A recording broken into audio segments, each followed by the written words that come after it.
Well. A public relations firm that actually has some pretty deep ties to the Democratic Party is running an army of propaganda bots on behalf of Israel. And that's according to new reporting from Sludge. Now, following this reporting, after we got some attention on this story, there was a big update. And I'm gonna give you that update in just a minute, but here's what Sludge initially reported. So SKD Knickerbocker LLC is a top Democratic Party aligned public relations firm that has agreed to run this program. Again, it's a propaganda campaign using bots on behalf of Israel.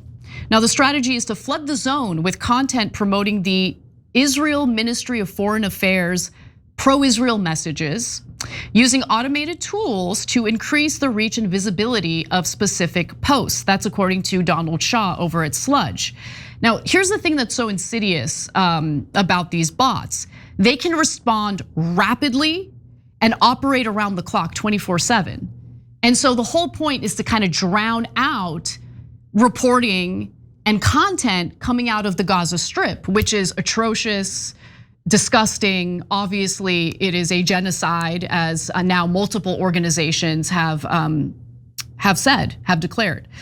So the contract worth $600,000 from April 2025 through March 2026 also tasks SKDK with coaching Israeli civil society spokespeople for on-camera appearances, testing the effectiveness of social media influencers, and arranging tailored outreach to journalists at outlets including BBC, CNN, Fox, and the Associated Press to secure favorable coverage. That's the kind of game they're playing.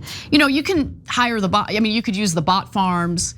You can go ahead and train these propagandists as much as you want.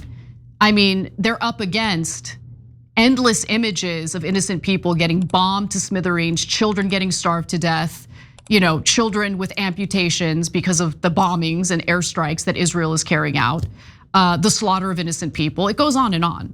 So I know that they think people are stupid and they'll be tricked by random bots online, but Israel hasn't won the PR war because they can't. They literally can't with what they're carrying out.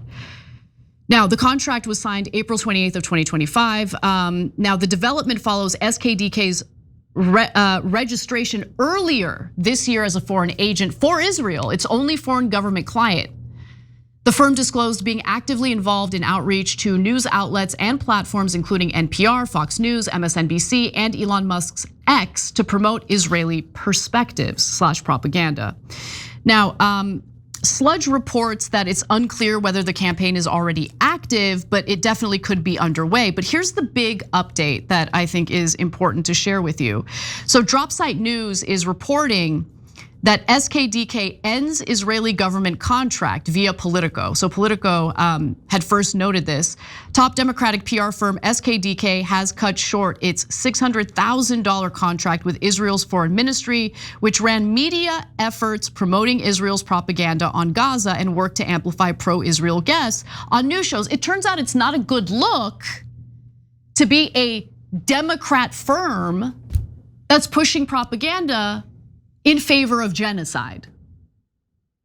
So they got caught and they cut the campaign short. But let me give you more of what the campaign was supposed to do, okay?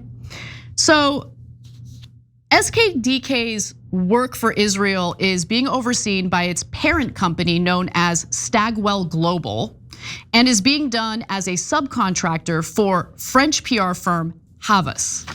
Now, Stagwell, founded by longtime Likud ally Mark Penn, also has a Republican Party aligned affiliate called Targeted Victory that is working as a subcontractor for Havas on pro-Israel communication. So for any conservatives, any Republican voters out there who are watching, you have now been notified of how this is playing out on your side of the political aisle. SKDK has extremely cozy ties with the Democratic establishment. Those innocent Democrats who really care about the black and brown people, including the ones that they are helping Israel slaughter in Gaza and the West Bank.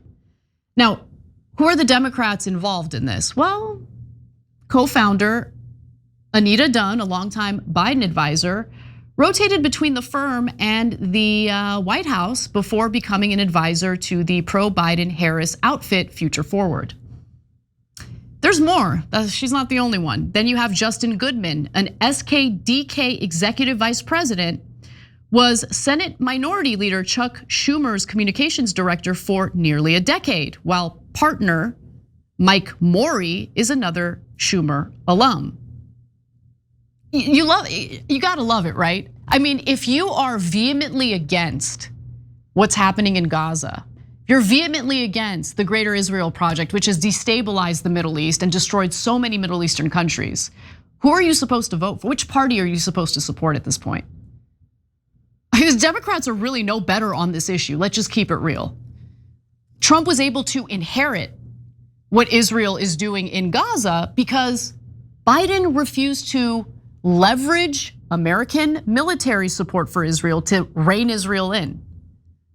Okay, both parties are absolute garbage when it comes to this issue.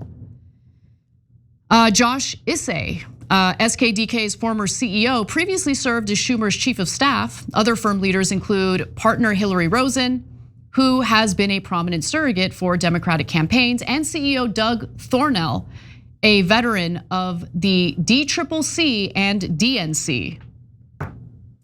And there's more, it just goes on and on. So, you know that money that the Harris campaign was able to raise for the presidential campaign? Well, we know a lot of that money went to consultants and things like that and was wasted. I mean, she raised $1.5 billion for her campaign. Well, let's see where a portion of that money went. And if you're a Democratic donor, I apologize in advance. This is how your money gets used by the party. In 2024 alone, SKDK grossed more than $80 million from Democratic campaigns and aligned super PACs, including Ruben Gallego's Senate campaign, Future Forward, and AIPAC's United Democracy Project, according to Open Secrets. So I apologize for singling out Kamala Harris. She's not the only Democratic politician who took donations from Americans who wanted to support the Democratic Party and funneled it to a gross firm that tries to launder the reputation of a government that's carrying out genocide right now. That's the reality of the situation. So far this year, the DCCC has disclosed paying SKDK nearly $100,000 for political consulting, along with payments from groups aligned with Democratic politicians Josh Gottheimer, Mark Kelly, Amy Roma, and Glenn Ivey. You shouldn't support those politicians.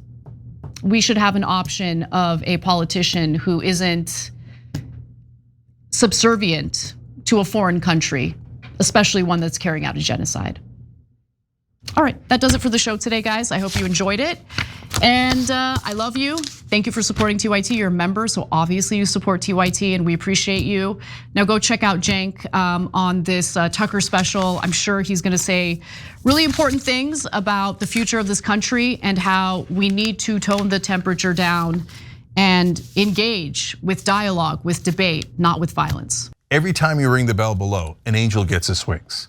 Totally not true, but it does keep you updated on our live shows.